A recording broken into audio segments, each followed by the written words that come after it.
hahain natin ngayon is walang kapantayang magulang ko. Game play.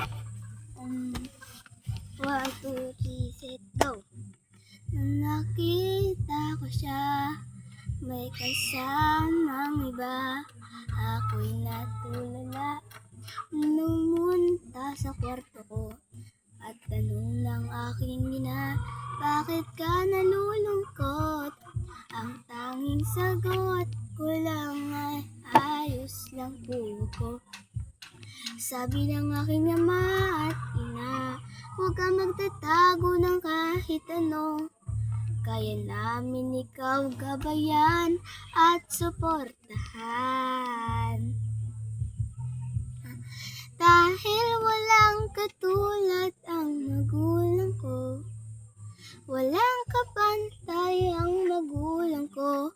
Salamat po sa inyo at ginabayan niyo ako habang nabubuhay pa sila.